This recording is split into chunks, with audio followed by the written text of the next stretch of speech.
Good morning students. आज हम data structure using C के अपने नेक्स्ट टॉपिक पर मूव करेंगे। इससे पहले हमने क्यू के ऑपरेशंस के बारे में पढ़ा था, जिसमें हमने एन क्यू, डी क्यू और कैसे उनमें हम डिफरेंट अंडरफ्लो, ओवरफ्लो, इनकी कंडीशंस को टैकल करेंगे। तो क्यू में जो लिमिटेशन थी उसको दूर करते हुए नया कॉन्सेप्ट आज हम पढ़ेंगे। इसका नाम है सर्कुलर क्यू। जैसा कि हमने देखा था, क्यू में लिमिटेशन ये होती है कि अगर क्यू का जो रियर एंड है, मींस द एंट्री पोजीशन, जहां से हम कोई भी एलिमेंट एंटर करते हैं, अगर वो एंट्री पोजीशन आपके एरे के लास्ट इंडेक्स पे पहुंच जाती है तो क्यू को यहाँ पे ओवरफ्लो मान लिया जाता है। क्यों? क्योंकि उसके बाद हमारे पास कोई भी इंडेक्स नहीं बचता है। विद एग्जांपल मैं आपको एक बार दिखाना चाहूँगा कि कैसे हम उस कंडीशन को गेट करते हैं। तो लेट सपोज ये एक क्यू है, इसमें हमारे पास 5 इंडेक्स हैं, from 0, 1, 2, 3, 4। From 0 to 4 we have 5 index. तो यहाँ पे अगर हम देखें, सबसे पहले लेट सपोज हमारे पास एलिमेंट आया 1, यहाँ पे 1 इंसर्ट हुआ, तो ये आपका रियर एंड और फ्रंट एंड दोनों ही था। तो initially front end rear both are set at 1। जैसे ही हम वैल्यू इंक्रीमेंट करेंगे तो दोनों यहाँ पे 0 हो जाएंगे। तो इनका जो इंडेक्स है वो 0 हो गया। अब यहाँ पे जब भी आप इंसर्ट करने जाएंगे तो आप रियर पॉइंट पे अपनी वैल्यूज़ को इंसर्ट करते हैं। तो यहाँ पे आप इंसर्ट करने गए तो आपको रियर को एक वैल्यू के साथ बढ़ाते हुए अपने रियर में एलिमेंट को पुश करना है। तो धीरे धीरे आप देखेंगे f की वैल्यू 0 पे ही रहेगी एंड रियर की वैल्यू आपकी मैक्सिमम 4 तक पहुंच सकती है। ठीक है, तो लेट सपोज मैंने सारे एलिमेंट यहाँ पे इंसर्ट कर दिए। तो after 1 I am inserting 10, then 23, then 99 and at the end 100। तो ये 5 एलिमेंट मैंने यहाँ पे इंसर्ट कर दिए। तो ये तो एक बहुत बेस्ट कंडीशन है जिसमें आप ये बोल सकते हैं कि मेरा जो क्यू है वो ओवरफ्लो हो चुका है, माई क्यू इज़ ओवरफ्लो। तो यहाँ पे आपके लिए कोई दिक्कत नहीं है। मगर प्रॉब्लम तब आती है जब आप यहाँ पे डिलीशन स्टार्ट करते हैं। आपने डिलीशन स्टार्ट किया तो डिलीशन आपका फ्रंट एंड से होता है, मीन्स जहाँ पे फ्रंट लाई करता है वहाँ से आप डिलीशन स्टार्ट करते हैं। तो फ्रंट की वैल्यू अभी है 0, तो आप 0 पोजीशन से यहाँ पे डिलीशन स्टार्ट करेंगे। तो यहाँ पे अगर आप देखेंगे तो आपका जो एलिमेंट डिलीट होगा वो होगा 1। तो यहाँ से इसको रिमूव कर दीजिए और अब आपका फ्रंट मूव करेगा from f is equal to 0 to f is equal to 1। अब आपका f पॉइंट करेगा इस एलिमेंट को और रियर पॉइंट करेगा इस एलिमेंट को। अब यहाँ पे आप देखेंगे कि आपका जो ये स्पेस है, जो 0th इंडेक्स है, ये अभी एम्प्टी है, क्योंकि आपने आपसे ये एलिमेंट डिलीट कर दिया है और डिलीशन के बाद यहाँ पे ये स्पेस हमारे पास लेफ्ट है।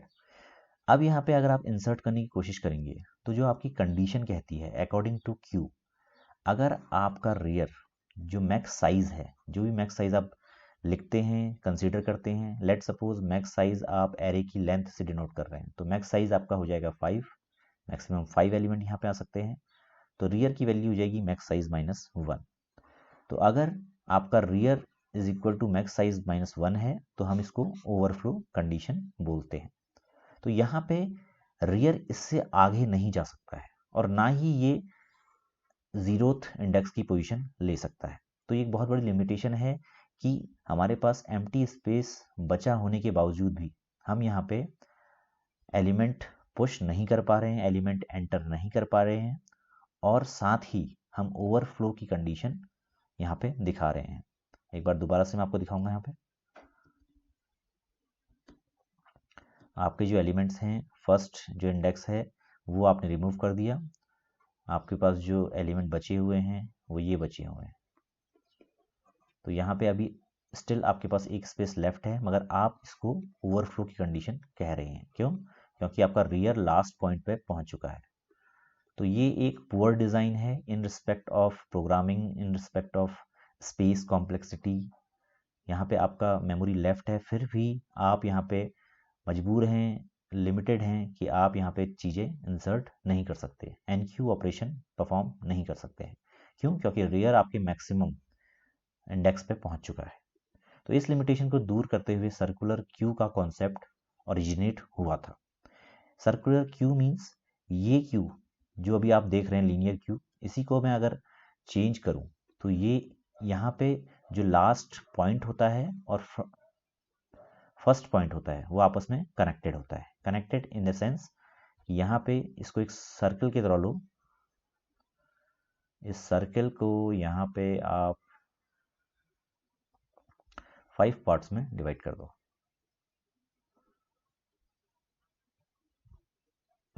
1 2 3 1, तो यहाँ पे 0 इंडेक्स, यहाँ पे 1, यहाँ पे 2, यहाँ पे 3, यहाँ पे 4। तो अब होगा क्या, जैसे ही आपका ये पोजीशन बनी 10 23 19 100, तो अब आपका जो यहाँ पे चेक होगा वो ये चेक होगा कि आपके कोई स्पेसेस यहाँ पे लेफ्ट तो नहीं है। अगर कोई स्पेसेस लेफ्ट हैं तो वहाँ पे आपका रियर मूव करे और वहाँ पे हम एलिमेंट को पुश करें। तो रियर अब इसको पॉइंट करेगा और इसके बाद आप यहाँ पे एलिमेंट पुश कर सकते हैं। आपका फ्रंट इसको रिप्रेजेंट करेगा। तो ये है concept wise in theory circular queue. तो चलिए एक बार स्लाइड्स की तरफ मूव करते हैं और देखते हैं कि कैसे इसको हम देखेंगे। तो देखिए ये बेसिकली आपकी जो सर्कुलर जो आपके लीनियर क्यू होते हैं उनकी लिमिटेशन को दूर करने के लिए सर्कुलर क्यू का कॉन्सेप्ट यहाँ पे ओरिजिनेट हुआ है। इसमें लिखा भी हुआ है, if the rear reaches to the end position, जब आपका रियर लास्ट पोजीशन पे पहुंच जाता है क्यू के, then there might be possibility that some vacant spaces are left. ये पॉसिबिलिटी बन सकती है कि आपके कुछ स्पेसेस बचे हुए हों। तो यहाँ पे होता क्या है, हम उनको यूटिलाइज नहीं कर पाते हैं। तो ऐसी ही चीज़ों को दूर करने के लिए कॉन्सेप्ट जो सर्कुलर क्यू का था वो आया। ठीक है, तो देखिए यहाँ पे कंडीशन मैंने दोबारा से दिखाई हुई है। आपका फ्रंट रिप्रेजेंट कर रहा है इस पोजीशन को, रियर रिप्रेजेंट कर रहा है इस पोजीशन को। स्टिल यहाँ पे 3 पोजीशन एम्प्टी हैं और फिर भी आप यहाँ पे कोई भी एलिमेंट एनक्यू नहीं कर पा रहे हैं, कोई भी एलिमेंट आप इंसर्ट नहीं कर पा रहे हैं। So this is a limitation of linear queue. तो इसी को दूर करने के लिए सर्कुलर क्यू का कॉन्सेप्ट इंट्रोड्यूस हुआ था। तो चलिए देखते हैं हम कैसे यहाँ पे प्रॉब्लम को सॉल्व करेंगे। तो यहाँ पे देखेंगे इसी लीनियर क्यू को हमने सर्किल की फॉर्म में बना दिया और ये आपका बन गया सर्कुलर क्यू। तो ये as a representation in theory आप इसको ऐसे देखेंगे, मगर एक्चुअल में ये रहता ऐसे ही है। बस आपकी जो लॉजिक है, जो आपकी प्रोग्रामिंग अप्रोच है वो थोड़ा डिफरेंट हो जाती है। एक्चुअल में मेमोरी में उसका रिप्रेजेंटेशन जैसा पहले था वैसे ही रहता है, मगर आप अपने दिमाग में एक रिप्रेजेंटेशन बना सकते हैं कि सर्कुलर क्यू ऐसा दिखता है। आगे बढ़ते हैं। अब देखिए लिमिटेशन क्या है, आपके पास साइज 5 का एक क्यू था जिसमें से सिर्फ 2 एलिमेंट क्यू में थे, मगर स्टिल प्रॉब्लम क्या हुई कि यहाँ पे आप एलिमेंट एन क्यू नहीं कर पा रहे हैं। तो यही लिमिटेशन आपकी सर्कुलर क्यू दूर करता है। ये कैसे दूर होगी, या तो हम अपने रियर को शिफ्ट कर दें और उसको प्रॉपर पोजीशनिंग प्रोवाइड करें। ठीक है, तो यहाँ पे ये वेस्टेज ऑफ मेमोरी भी बचाता है। सो अल्टीमेटली आपका, मगर यहाँ पे दिक्कत क्या होगी कि आपकी जो टाइम कॉम्प्लेक्सिटी है वो बढ़ जाएगी। तो आपने जैसे पढ़ा भी है इससे पहले कि 2 टाइप की कॉम्प्लेक्सिटी होती है, स्पेस कॉम्प्लेक्सिटी और दूसरी होती है टाइम कॉम्प्लेक्सिटी। तो यहाँ पे हम क्या कर रहे हैं, स्पेस तो बचा रहे हैं, स्पेस आपका बच जाएगा, स्पेस इंप्रूव हो जाएगा, बट टाइम आपका यहाँ पे ज़्यादा लगेगा। क्यों? क्योंकि यहाँ पे number of operation, number of statement बढ़ जाएंगे। तो आप मेमोरी तो बचा रहे हैं मगर अल्टीमेटली अपने प्रोग्राम की टाइमिंग इंक्रीज करवा रहे हैं। तो जो आपका 2 मिलीसेकंड या 4 मिलीसेकंड में रन होता था वो अब 6 या 8 मिलीसेकंड में रन होगा। So this is the difference between linear and circular queue. चलिए आगे बढ़ते हैं। अब यहाँ पे सर्कुलर क्यू होते क्या है, इसकी एक डेफिनेशन देख लेते हैं। It is similar to linear queue, ये लीनियर क्यू की तरह ही होते हैं। It means it has a approach of FIFO. इसकी अप्रोच भी सेम होती है, जो सबसे पहले आएगा वो सबसे पहले जाएगा, first in first out. But यहाँ पे एक चेंज होता है कि जो लास्ट पोजीशन होती है वो आपकी फर्स्ट पोजीशन से पूरी तरह से कनेक्टेड होती है। सो अल्टीमेटली यहाँ पे एक सर्कल क्रिएट होता है। जितनी भी ऑपरेशंस यहाँ पे परफॉर्म होती हैं वो सेम हैं, सिमिलर टू लीनियर क्यू। तो front, rear, enqueue, dequeue, ये 4 ऑपरेशन हमारे पास रहती हैं, और इन 4 ऑपरेशन जो आपने लीनियर क्यू में देखी थी वही सिमिलर हैं। बस आपके एन क्यू में जो आपका लॉजिक है, डी क्यू में जो आपका लॉजिक है, वो थोड़ा सा चेंज हो जाएगा। एक बेटर प्रोग्रामिंग लॉजिक आप प्रोवाइड करेंगे so that you can have implementation of circular queue, जिससे आपको सर्कुलर क्यू की इम्प्लीमेंटेशन मिल जाए। तो चलिए आगे बढ़ते हैं, देखते हैं कैसे हम सर्कुलर क्यू यहाँ पे इम्प्लीमेंट करेंगे। तो सबसे पहले हमारे पास प्रॉब्लम क्या है, उन प्रॉब्लम को रिजॉल्व करते हुए हम आगे बढ़ेंगे और अपने लीनियर क्यू को सर्कुलर क्यू की फॉर्म में बनाएंगे। तो देखते हैं एक बार इसका डायग्रामेटिक रिप्रेजेंटेशन देखते हैं। तो लेट सपोज इनिशियली आपका क्यू ये था, जिसमें फ्रंट -1, रियर -1।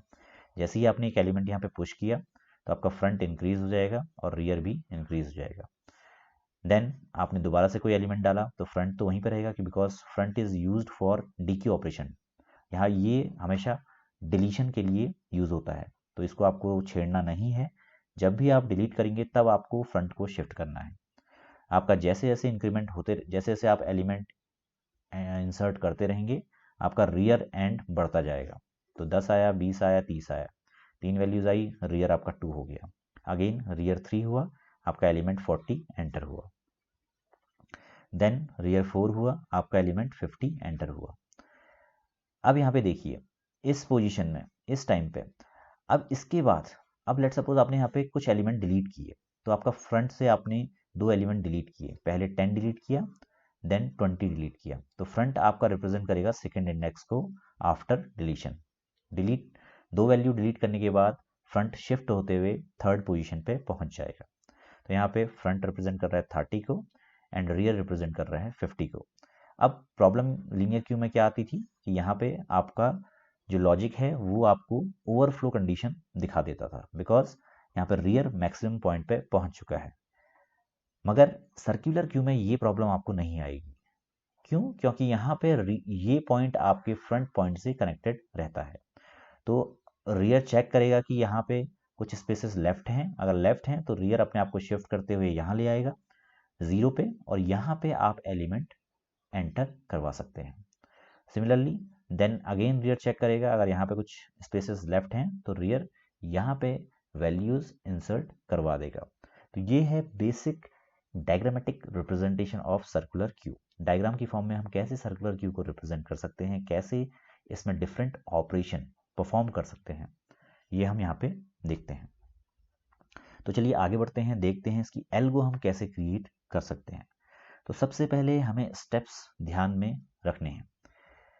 पहला स्टेप तो ये होगा, हमें ये चेक करना है कि क्यू हमारा फुल है या नहीं। जब भी हम एन क्यू ऑपरेशन करने जाते हैं तो सबसे पहले हम कॉर्नर केस सिनेरियो हैंडल करते हैं। तो जब भी आप लेट सपोज आप किसी मूवी थिएटर में जा रहे हैं, तो मूवी थिएटर में जब बुकिंग आप करने जाएंगे, सबसे पहले जो बुकिंग काउंटर होगा, वहाँ पे जो स्टाफ बैठा है वो ये चेक करेगा कि हॉल में जितनी कैपेसिटी थी वो पूरी की पूरी फुल हो गई है या नहीं हो गई है। तो सबसे पहले वो अपने कॉर्नर केस सीनरी चेक करते हैं। अगर फुल है तो उसी टाइम बोल देगा the booking is full, Housefull का बोर्ड लगा देगा और आपको टिकट नहीं देगा। तो वही चीज़ हमें भी करनी है। हमें ये चेक करना है कि हमारी क्यू फुल है या नहीं। अगर हमने ये चेक कर लिया तो हमने एक अपना जो मेजर जो सिनेरियो था वो यहाँ पे बना लिया। तो सबसे पहले हमें चेक करना है कि क्यू फुल है या नहीं। तो यहाँ पे इनिशियली क्या होता है, जब आपकी क्यू एम्प्टी होती है तो दोनों जो आपके फ्रंट और रियर होते हैं वो -1 को रिप्रेजेंट करते हैं, और जैसे ही हम वैल्यूज एंटर करते हैं वो 0 पे आ जाते हैं। ठीक है, और जैसे जैसे हम वैल्यूज इंसर्ट करते हैं रियर हमारा बढ़ते जाता है और हम बढ़ी हुई पोजीशन पे वैल्यूज एंटर करते हैं। तो ये तो सिमिलर टू हमारे लीनियर क्यू की तरह था, इसमें कोई ऐसा अनोखी चीज़ नहीं है जो हमने प्रीवियस लेक्चर में ना पढ़ी हो। चेंजेस, अब जो नए सिनेरियो हैं उनको हैंडल करने के लिए हम कुछ चेंजेस यहाँ पे लाएंगे। पहला केस ये आ सकता है जब आपका क्यू फुल ना हो मगर रियर आपका लास्ट पॉइंट पे पहुंच चुका हो। तो पहली चीज तो ये हो सकती है कि अगर आपका रियर लास्ट पॉइंट पे ना पहुंचा हो तो उस केस में हम रियर को बढ़ाते जाएंगे और जब तक मैक्स साइज आ जाए तब तक बढ़ाते जाएंगे। अब यहाँ पे अगर लेट सपोज रियर आपका मैक्स साइज पे पहुंच गया, मींस आपका जो एरे था उसमें 5 एलिमेंट्स की जगह थी और आपका रियर भी 5th या 4th पोजीशन पे पहुंच गया। ठीक है, from 0 to 4 total element 5, but वो उसकी हम इंडेक्स हम बोलेंगे 4th। तो वो 4th इंडेक्स पे अगर पहुंच गया और पहुंचने के बाद वो वैल्यूज एंटर करने से मना कर दे तो वो कॉन्सेप्ट होगा लीनियर क्यू का। हम उससे आगे जा रहे हैं तो वहां पे हम एक लेवल और चेक करेंगे जहां पे हम देखेंगे कि फ्रंट हमारे 0 के बराबर है या नहीं। अगर फ्रंट 0 के बराबर नहीं है तो हम रियर को 0 सेट करते हुए रियर पे अपने एलिमेंट को एनक्यू करवाएंगे। तो ये पहला सिनेरियो हमने यहाँ पे देख लिया। अब सिनेरियो क्या होगा कि कहाँ पर एलिमेंट हम एनक्यू नहीं करवा सकते हैं। उस केस में या तो जहाँ पे फ्रंट 0 हो और रियर मैक्स साइज में पहुंच जाए, रियर आपका मैक्सिमम मींस 4 पे पहुंच जाए, तो एक केस ये हो सकता है। और दूसरा केस ये हो सकता है जहाँ पे फ्रंट आपके रियर से जस्ट पीछे हो। वो क्या सीन हो सकता है कि अगर आपका फ्रंट लेट सपोज 4 पे है और रियर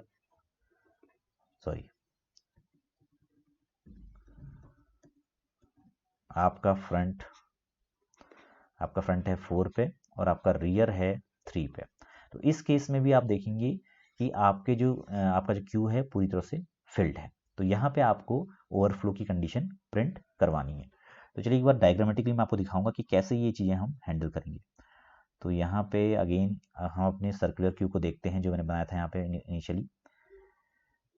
तो यहाँ पे देखते हैं, सबसे पहले फ्रंट की वैल्यू है -1 एंड रियर की वैल्यू है -1।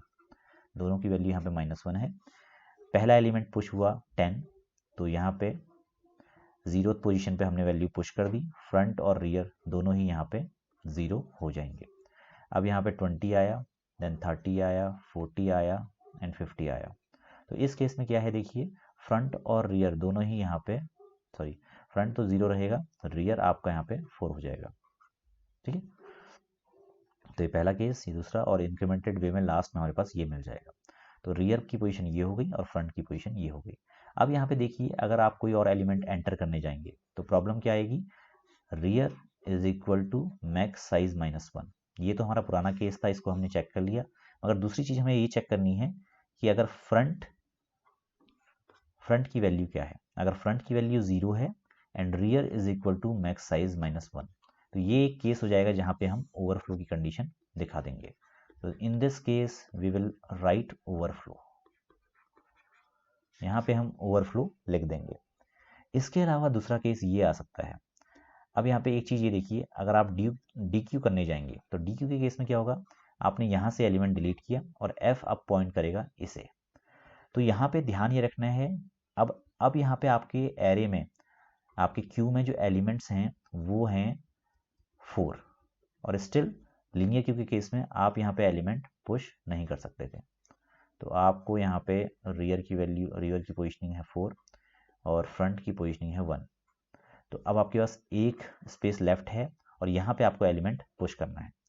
तो rear is equal to max size -1, ये आपके पास कंडीशन है, but f is not equal to 0। It means ये दोनों कंडीशन फुलफिल हो रही हैं, तो इसका मतलब क्या है कि ओवरफ्लो की कंडीशन नहीं है। तो इस केस में आपको क्या करना है, इस केस में आपको अपने रियर को यहाँ पे शिफ्ट करवाना है। ठीक है, तो जैसे ही आप देखेंगे कि हमारा यहाँ पे स्पेसेस लेफ्ट हैं तो आपको सिंपली रियर को यहाँ पे शिफ्ट करवा देना है। और ये शिफ्टिंग कैसे होगी, आपको सिंपली रियर की पोजीशन को rear is equal to rear +1 mod max size, इस तरीके से आप रियर की नई पोजीशनिंग निकाल सकते हैं। इससे होगा क्या, जब रियर की पोजीशन 4 थी 4 पे आपने एक नंबर ऐड किया तो ये 5 पहुंच गया, और 5 से 5 को अगर हम डिवाइड करके रिमाइंडर निकालेंगे तो उसकी वैल्यू हो जाएगी 0। तो इस तरीके से हम रियर की नई पोजीशन यहाँ पे निकाल सकते हैं। तो एक बेसिक लॉजिक है जो आपको ध्यान रखना है, इस लॉजिक की मदद से आप यहाँ पे रियर की नई पोजीशन निकाल सकते हैं। सिमिलरली अब नेक्स्ट टाइम अगर आप देखेंगे, आपको एक चीज़ ये चेक करनी है, एक तो हमने ये देखा था कि अगर फ्रंट इज इक्वल टू 0 है and rear is equal to max size -1 है, तो इस केस में आपको क्या करना है, ओवरफ्लो की कंडीशन दिखानी है। और दूसरा केस ये हो सकता है कि रियर अब यहाँ से हट के आपके 0 पे आ गया और यहाँ पे एक नया एलिमेंट पुश हो गया, तो यहाँ पे भी ओवरफ्लो की कंडीशन है। तो इसके लिए हम ये देखेंगे कि अगर front is equal to rear +1 है तो ये भी आपकी एक ओवरफ्लो की कंडीशन है। तो इन दो कंडीशन में आपको ओवरफ्लो मार्क दिखाना है। तो ये आपका बेसिक एल्गो है for NQ in circular queue. इन दो केसेस में आपको यहाँ पे ओवरफ्लो दिखाना है एंड अदर देन दैट आप यहाँ पे NQ करवा सकते हैं। तो ये बेसिक सी चीज़ थी जो मैंने आपको बताई। तो चलिए एक बार स्लाइड्स में चलते हैं और वहाँ पे देखते हैं कि कैसे यहाँ पे इन सिनेरियो को हम हैंडल करते हैं। तो यहाँ पे देखेंगे, if rear +1% max is equal to front, वही चीज है सिमिलर टू दैट, मीन्स अगर आपका front is equal to rear +1, अगर ये पोजीशन आ रही है तो इसका मतलब ये आपका यहाँ पे ओवरफ्लो की कंडीशन है। उसको और ज़्यादा इन्हांस करते हुए ये यहाँ पे बनाया गया है। क्यों? क्योंकि ऐसा भी केस हो सकता है जब आपका फ्रंट आपके लास्ट पोजीशन पे हो और रियर उसके जस्ट पीछे हो, ठीक है, तो यहाँ पे ये केस हो सकता है। तो दोनों को कंबाइन करते हुए हमने ये यहाँ पे कॉन्सेप्ट बनाया हुआ है। अभी हमने ओवरफ्लो की लॉजिक में देखा था, अगर आपका फ्रंट 0 हो, एक केस ये होता है, और दूसरा अगर आपका रियर मैक्स साइज -1 हो। एक तो कंडीशन ये थी, या दूसरी कंडीशन ये थी कि front is equal to rear +1। अगर इन दोनों को आपने कंप्लीट लॉजिक प्रोवाइड करना है तो आपका बेस्ट लॉजिक ये होगा, ताकि आपकी दोनों कंडीशन यहाँ पे फुलफिल हो जाए। क्यों? क्योंकि देखिए, अगर रियर +1 यहाँ पे आ जाएगा 5, अगर ये कंडीशन फुलफिल होती है तो 5 divide by 5 is equal to 0। तो देखिए ये कंडीशन यहाँ पे इसको पूरी तरह से फुलफिल कर रही है। इसके अलावा अगर आप इस लॉजिक को नहीं लिखना चाहते हैं तो आप यहाँ पे इफ करके इन दोनों लॉजिक को इफ दिस और दिस इस तरीके से भी कर सकते हैं, मगर इन दोनों को कंबाइन करते हुए जो यहाँ पे नया लॉजिक बनता है वो ये है, इफ रियर +1, अगर rear +1 remainder max size is equal to front है तो इट मीन्स हमारा जो क्यू है वो पूरी तरह से फिल्ड है, पूरी तरह से फुल है, और हमारी कंडीशन ओवरफ्लो हम मार्क कर देंगे।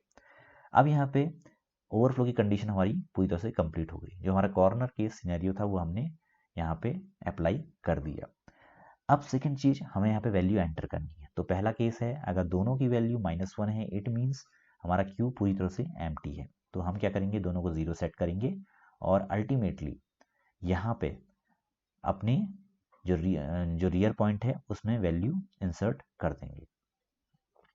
इसके अलावा दूसरी कंडीशन ये हो सकती है, if rear is equal to max -1, अगर रियर मैक्स -1 पे पहुंच चुका है और front is not equal to 0, ये दोनों कंडीशन फुलफिल हो रही हैं, तो रियर को हम 0 पे सेट कर देंगे। तो दूसरा हमारा केस ये हो सकता है, और अल्टीमेटली तीसरा हमारा ये हो सकता है कि जहाँ पे हम rear is equal to rear +1% max कर दें। तो यहाँ पे देखते हुए हमारे सारे केस यहाँ पे फुलफिल हो जाएंगे। तो आई थिंक इंसर्ट NQ की ऑपरेशन जो हमने अभी देखी थी वो तीनों यहाँ पे फुलफिल हो जाएंगे, ठीक है। तो पहला केस तो है जब हमारे पास एम्प्टी क्यू है, एम्प्टी क्यू के केस में फ्रंट और रियर दोनों ही -1 पे होंगे। -1 पे होने के बाद उसको हमें सिंपली 0 पे सेट करना है, और फिर रियर में हमें अपना एलिमेंट डाल देना है, जो कि स्टेप 3 में लिखा हुआ है। इसके अलावा दूसरा लॉजिक है, अगर रियर आपका मैक्स -1 पे पहुंच चुका है, मींस रियर आपके लास्ट पे पहुंच चुका है और फ्रंट आपका इन बिटवीन बीच में कहीं पे है, तो आपके पास 5 पोजीशन थी, यहाँ पे है, तो इस कंडीशन में आप क्या करेंगे, रियर को 0 पे सेट कर देंगे, तो रियर आपका यहाँ आ जाएगा। तो ये दूसरी कंडीशन थी। एंड लास्ट कंडीशन में आपको सिंपली एक जेनरिक लॉजिक लिखना है जिसमें रियर को आप सेट करेंगे रियर प्लस 1 रिमाइंडर मैक्स। तो इससे भी आप क्या कर सकते हैं, रियर की बेस्ट पोजीशनिंग यहाँ पे निकाल सकते हैं। ये लॉजिक हमने ऊपर इसलिए नहीं लिखा क्योंकि अगर फ्रंट इज इक्वल टू 0 होता है तो उस केस में यहाँ पे इशू आ जाता। तो बेटर है जब ये आपकी फुलफिल हो जाए, ये कंडीशन आपकी अगर आपकी फुलफिल नहीं हो रही है तभी आप इस कंडीशन को यहाँ पे यूज़ करें। तो आई थिंक आप लोगों को समझ में आया होगा कि कैसे आपको यहाँ पे लॉजिक डिवाइस करना है। एक बार डायग्राम की हेल्प से मैं आपको दोबारा से बता देता हूँ। सबसे पहले आपको ओवरफ्लो की कंडीशन को चेक करना है। ओवरफ्लो की कंडीशन दो तरीके की हो सकती है। पहली, आपके एलिमेंट्स इस तरीके से हों 10, 20, 30, 40, 50। आपका फ्रंट 0 को रिप्रेजेंट करे और आपका रियर लास्ट पॉइंट को रिप्रेजेंट करे। तो ये बेसिक जो आपने लीनियर व्यू में देखा था, तो यहाँ पे या तो फ्रंट 0 पे हो या रियर 4 पे हो, मीन्स मैक्स साइज -1 पे हो। और दूसरी कंडीशन क्या हो सकती है, जब आपका यहाँ पे अगर हम इसको दोबारा से लिखें, आपने दो एलिमेंट डिलीट कर दिए 30, 40, 50। तो पहली कंडीशन तो थी f is equal to 0 and r is equal to 4। पहली कंडीशन ये थी। एंड सेकेंड कंडीशन ये हो सकती है कि यहाँ पे r को आप अब शिफ्ट करके यहाँ ले जाएं,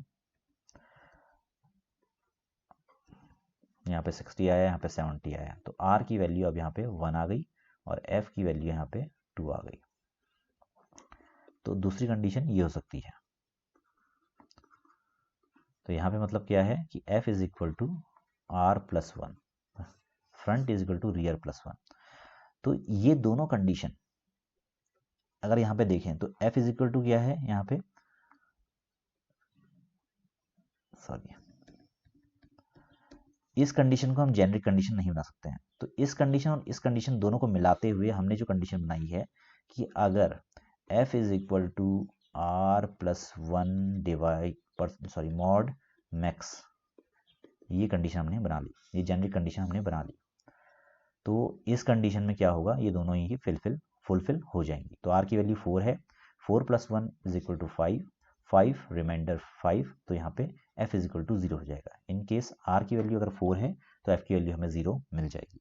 सिमिलरली दूसरे केस में अगर हम देखें f की वैल्यू 2, r की वैल्यू 1, तो r की वैल्यू 1 रखते हैं, 1 प्लस 1 यहाँ पे इसका रिमाइंडर निकालते हैं, रिमाइंडर 5, तो यहाँ पे हमें वैल्यू अगेन मिल जाएगी 2। तो ये भी कंडीशन यहाँ पे फुलफिल हो रही है।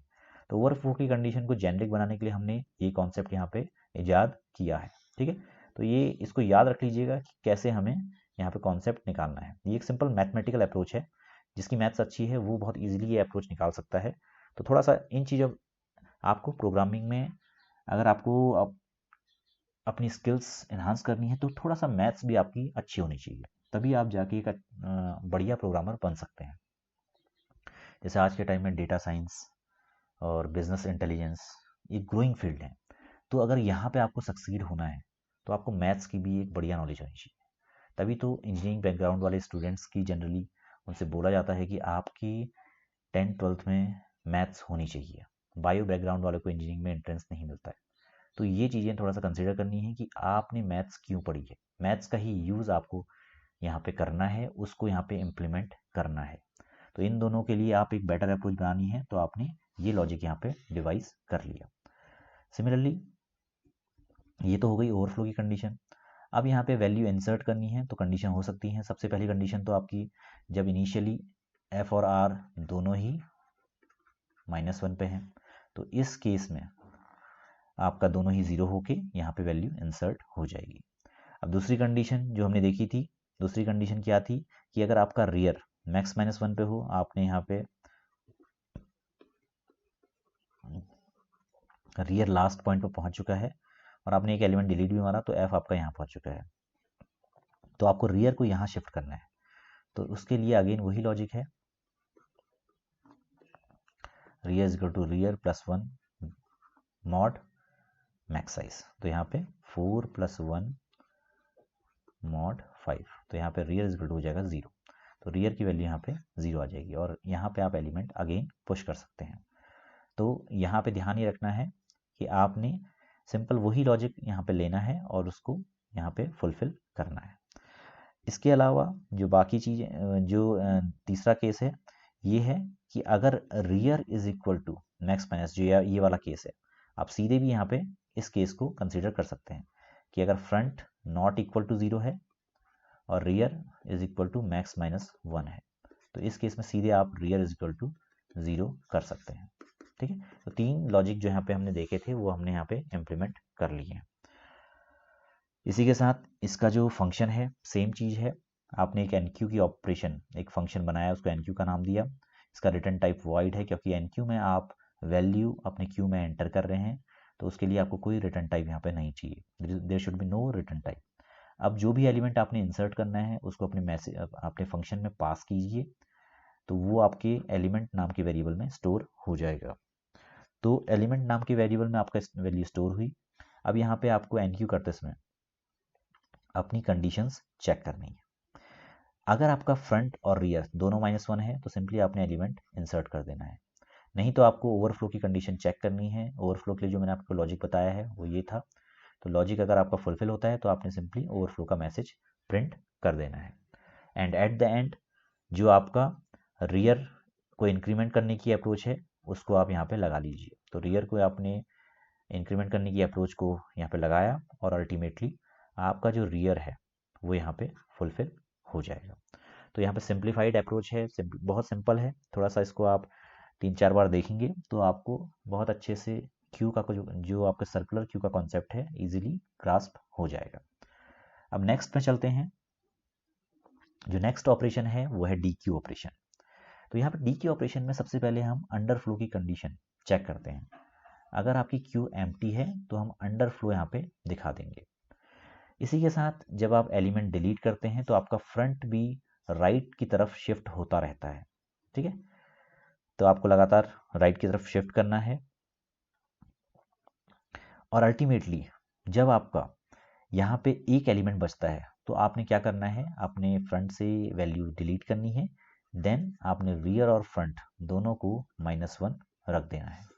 तो ये आपका बेसिक तरीका है कैसे आप D Q operation linear Q में परफॉर्म करते हैं। इसके अलावा यहाँ पे कॉन्सेप्ट सेम है। तो आपने front is equal to -1 check किया, अगर ये आया तो आपने अंडरफ्लो दिखा दिया। उसके बाद आपने वैल्यू नाम का जो वेरिएबल था, जो यहाँ पे एलिमेंट नाम से रिप्रेजेंट किया जा रहा था, सॉरी अभी हमने उसका प्रोग्राम देखा नहीं है, तो उसमें हमने फ्रंट को डाल दिया।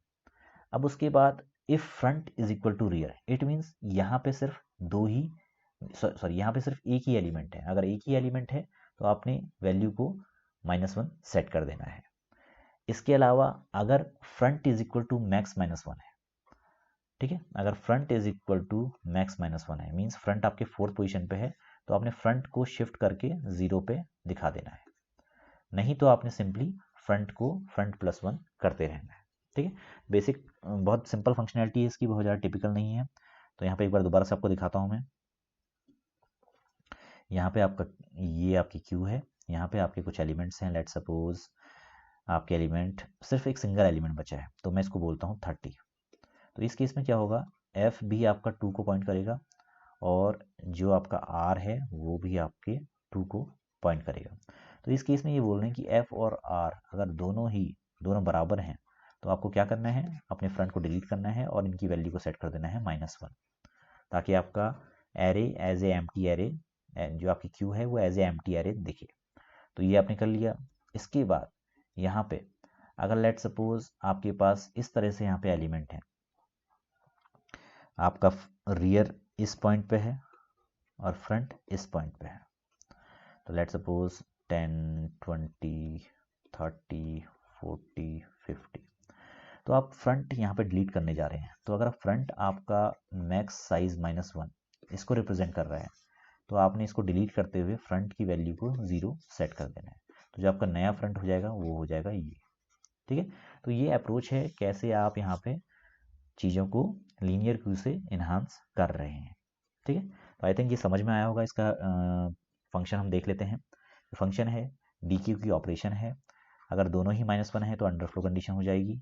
अगर दोनों बराबर हैं तो सिंपली आपने एलिमेंट डिलीट करना है और दोनों को -1 सेट कर देना है, नहीं तो अल्टीमेटली आपने क्या करना है, front is equal to front plus 1 remainder max.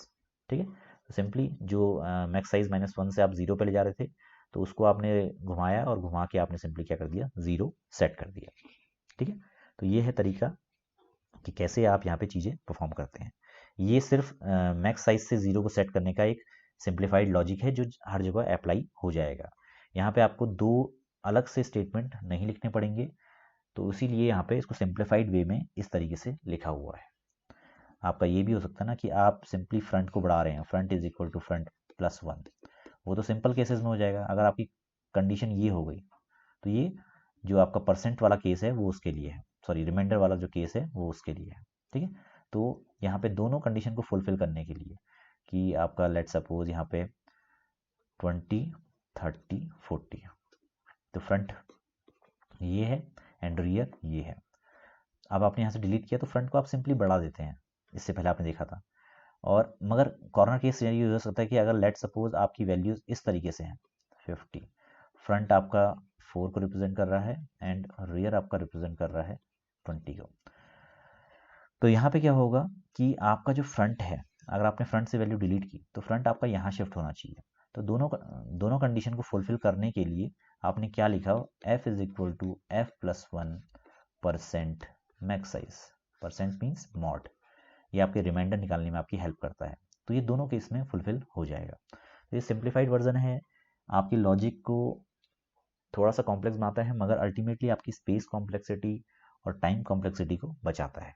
तो आप अगर सिंगल स्टेटमेंट में किन्हीं दो स्टेटमेंट या किन्हीं दो लॉजिक को आप कंबाइन कर रहे हैं तो एक बेटर अप्रोच है और इससे आप एक बेटर सोल्यूशन डिवाइस कर सकते हैं। तो चलिए देखते हैं कैसे हम इस प्रोग्राम को बनाएंगे और रन करेंगे। तो सबसे पहले वही प्रोसीजर है, आपने क्यू बनाई जिसका साइज हमने 5 रख दिया। ठीक है, मैक्स साइज हमने 5 लिखा हुआ है। फ्रंट और रियर हमने दो वेरिएबल बनाए हुए हैं, -1। एनक्यू के ऑपरेशन के टाइम पे हम चेक करेंगे कि अगर दोनों -1 है तो इट मीन्स हमारा क्यू पूरी तरह से एम्प्टी है और उसमें एलिमेंट पुश कर दीजिए। इसके साथ ही दोनों को 0 भी सेट कर दीजिए। नहीं तो हम चेक करेंगे कि कहीं हमारा क्यू ओवरफ्लो तो नहीं है, तो उसके लिए एक सिंपल सी condition, rear plus 1 mod max is equal to front. अगर ये कंडीशन फुलफिल हुई तो ओवरफ्लो, नहीं तो रियर को रियर प्लस 1 मॉड मैक्स करते हुए रियर में हमें एलिमेंट पुश करना है। सिमिलरली डी क्यू के लिए भी ऑपरेशन है, अगर दोनों -1 है तो हम अंडरफ्लो की कंडीशन दिखा देंगे। अगर front is equal to rear है तो सिंपली हमें क्या करना है, एलिमेंट को डिलीट करना है एंड फ्रंट और रियर दोनों को -1 सेट कर देना है। इसी के साथ अगर अल्टीमेटली आपका क्यू भरा हुआ है जिसमें मोर देन 1 एलिमेंट है, तो वहाँ पे हमें front is equal to front plus 1 mod max करते हुए फ्रंट की पोजिशनिंग चेंज करनी है और वैल्यू डिलीट कर देनी है। डिस्प्ले करने के लिए सिंपल है, अगर एलिमेंट्स हैं तो उनको दिखाइए जब तक कि आप कंप्लीट क्यू को स्कैन ना कर दें। तो उसके लिए सबसे पहले चेक करना है कि फ्रंट और रियर -1 ना हो। अगर -1 है तो हम दिखाएंगे क्यू इज़ एम्प्टी, और अगर वैल्यूज़ दिखानी है तो जब तक कि आई रियर के बराबर नहीं हो जाता, आई को हम फ्रंट से स्टार्ट करेंगे और यहाँ पे 1 बाय 1 एलिमेंट को यहाँ पे प्रिंट करवाते रहेंगे। तो फ्रंट आपका लास्ट मीन्स जो आपने सबसे पहले एलिमेंट ऐड किया था उसको रिप्रेजेंट करता है, तो फ्रंट से रियर तक आप एलिमेंट को यहाँ पे प्रिंट करवाते रहेंगे। तो आई की वैल्यू फ्रंट थी, उसको तब तक आइट्रेट करना है जब तक वो रियर के बराबर ना हो जाए, और साथ ही इसको प्रिंट करते रहिए। और यहाँ पे वही अगेन मॉड मैक्स करके हमें यूज़ करना है, क्योंकि रियर की वैल्यू यहाँ पे फ्रंट से कम भी हो सकती है, तो ये ध्यान रखना है। इसके साथ ही हमें वैल्यूज़ प्रिंट करते हैं। और अगेन जो हमने कल अप्रोच देखी थी उसी अप्रोच पे ये प्रोग्राम बनाया है। तो यहाँ पे स्विच केस की मदद से हमने 4 ऑप्शन लिए हैं। फॉर अगर आप 1 प्रेस करेंगे तो इंसर्ट होगा, 2 प्रेस करेंगे तो डिलीट होगा, 3rd प्रेस करने में डिस्प्ले, 4th में क्विट, और उसके बाद आपको चॉइस एंटर करने के लिए पूछा जाएगा। तो यहाँ पे अल्टीमेटली जो भी चॉइस आप देंगे उसके बेस पे आपके यहाँ पे चीज़ें परफॉर्म होंगी। तो चलिए इसको रन करके देखते हैं। बहुत सिंपल सा प्रोग्राम है, बहुत ज़्यादा टिपिकल नहीं है। तो मैं यहाँ पे प्रोग्राम रन करने जा रहा हूँ। तो प्रोग्राम जब रन कर रहा हूँ तो वहाँ पे देखिए आपको कुछ ऑप्शन दिखेंगे, प्रेस 1, प्रेस 2, प्रेस 3, प्रेस 4। तो आपने यहाँ पे जो भी ऑप्शन आपको सेलेक्ट करना है आप यहाँ पे अपनी चॉइस दीजिए।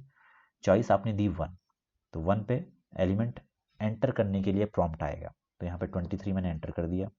चॉइस पूछी 1, अगेन 24, चॉइस पूछी 1, अगेन 25, चॉइस पूछी 1, अगेन 26, चॉइस पूछी 1, अगेन 27। तो यहाँ पे फ्रॉम 23, 24, 25, 26, 27, तो 5 एलिमेंट यहाँ पे इंसर्ट हो चुके हैं। तो नेक्स्ट टाइम पे अगर मैं 1 प्रेस करूंगा तो यहाँ पे ओवरफ्लो की कंडीशन दिखनी चाहिए। तो मैं एलिमेंट डाल रहा हूँ 28, तो यहाँ पे देखिए क्यू इज ओवरफ्लो, ये मैसेज हमें मिल गया। तो it means we have entered 5 values in our queue. तो यहाँ पे 5 एलिमेंट्स डालते ही जो हमारा मैक्स साइज 5 था उसके अकॉर्डिंग क्यू भर चुका है। तो यहाँ पे ओवरफ्लो की कंडीशन आ गई। अब यहाँ पे हम एक बार डिस्प्ले अपने एलिमेंट्स को डिस्प्ले करवाएंगे। तो डिस्प्ले कराने के लिए जो हमारे पास चॉइस है वो है 3 प्रेस करते ही आपको एलिमेंट्स यहाँ पे दिख जाएंगे। अब यहाँ पे आपको एलिमेंट डिलीट करने हैं, तो डिलीशन के लिए आपने प्रेस किया 2 के प्रेस करने पे आपका जो पहला एलिमेंट डिलीट हुआ वो हुआ 23। अगेन आप यहाँ पे डिस्प्ले करवाइए, डिस्प्ले करवाने में आपको यहाँ पे क्यू से 23 एलिमेंट हट जाएगा। अब यहाँ पे अगर आपको वैल्यू एंटर करवानी है तो वैल्यू एंटर करने में आपसे पूछेगा, आप यहाँ पे कुछ भी डाल दीजिए, मैं 2 डाल देता हूँ, तो यहाँ पे एलिमेंट एंटर हो गया। तो आपको अगेन यहाँ पे डिस्प्ले करवाना है, तो अगेन यहाँ पे देखिए, तो यहाँ पे बहुत अच्छा लॉजिक है, बहुत ये आपके जो आपकी लीनियर क्यू है उसके रिप्रेजेंटेशन को इम्प्रूव करता है। तो यहाँ पे डिलीट करते हैं, अगेन 2 हमने प्रेस किया तो एलिमेंट डिलीट हुआ 24, 2 प्रेस किया एलिमेंट डिलीट हुआ 25, 2 प्रेस किया एलिमेंट डिलीट हुआ 26। अब हम एक एलिमेंट इंसर्ट करते हैं, so we need to press 1। तो हम यहाँ पे 1 प्रेस करेंगे, जैसे ही 1 प्रेस करेंगे ये आपसे प्रॉम्प्ट पूछेगा प्लीज़ इंसर्ट एन एलिमेंट। तो यहाँ पे 455 हम एंटर करते हैं और उसके बाद वैल्यूज़ डिस्प्ले करवाते हैं। तो सबसे पुराना एलिमेंट हमारा 27, ये पोजीशन है फ्रंट और ये पोजीशन है रियर। तो यहाँ पे एक सर्कुलर क्यू आपका पूरी तरह से इम्प्लीमेंट हो गया। तो आई होप आपको ये चीज़ समझ में आई होगी, और अगर इसमें कोई अगर आपको क्वेरी लगती है, कोई भी कहीं भी किसी भी पॉइंट पे किसी भी इंस्ट्रक्शन पे आपको लगता है वो आपको समझ में नहीं आया है, तो आप कमेंट सेक्शन में क्वेरीज पूछ सकते हैं। अगर आप पर्सनली पूछना चाहते हैं तो आप हमें मेल कर सकते हैं nolnest@gmail.com। तो इसी के साथ आज के लेक्चर को हम फिनिश करते हैं। चैनल को सब्सक्राइब कीजिए ताकि मैक्सिमम लोगों को फ़ायदा पहुंच सके, मैक्सिमम स्टूडेंट्स इसका बेनिफिट ले सकें। बेल नोटिफिकेशन प्रेस कीजिए ताकि जो भी नई वीडियोस चैनल पे आएंगी उनका नोटिफिकेशन आपको मिल जाए। Thanks for watching this lecture. Video को लाइक कीजिए, शेयर कीजिए, मैक्सिमम लोगों तक शेयर कीजिए, पहुंचाइए इसको। कमेंट कीजिए, कोई भी क्वेरी, कोई भी करियर रिलेटेड गाइडेंस, किसी भी टाइप की क्वेरी आप यहाँ पे पोस्ट कर सकते हैं। अप्रिशिएट करना चाहें वीडियो को अप्रिशिएट कर सकते हैं। इसी के साथ हमारे जो टेलीग्राम का चैनल है उसको ज्वाइन कीजिए, इसका नाम है t.me nolnest। अगर आप टेलीग्राम में nolnest डालेंगे तो आपको ये चैनल मिल जाएगा।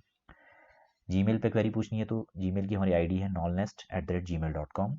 फेसबुक पेज है nolnest, तो यहाँ पे जाके पेज को फॉलो कीजिए ताकि हमें मोटिवेशन मिलता रहे। ऐसे ही ट्विटर हैंडल हमारा है nolnest, तो ट्विटर पे सर्च कीजिए और nolnest को फॉलो कीजिए। सिमिलरली इंस्टाग्राम पे हमारा nolnest नाम का एक प्रोफाइल है, तो इसको भी आप फॉलो कर सकते हैं। तो यहाँ पे देखिए मेन जो पर्पज़ है वो है नॉलेज शेयरिंग। यहाँ पे कोई पेड कंटेंट नहीं है, it's absolutely free for everyone. So जितना मैक्सिमम हो बेनिफिट उठाइए। यूट्यूब में बहुत सारे चैनल हैं, सबका बेनिफिट उठाइए। देखो लर्निंग ऐसी चीज़ है जो कभी वेस्ट नहीं होती। आप आज पढ़ेंगे तो माइट भी वो कब काम आए आपको पता नहीं है। तो अगर आप नॉन कोडिंग बैकग्राउंड से भी हैं, नॉन CS बैकग्राउंड से भी हैं, तो इसको देखिए, समझिए, क्योंकि आजकल ग्लोबलाइजेशन का दौर है और कब आपको एक अच्छी अपॉर्चुनिटी मिल जाए ये आपको भी पता नहीं है। और राइट स्किल सेट के साथ आप किसी भी टारगेट को अचीव कर सकते हैं।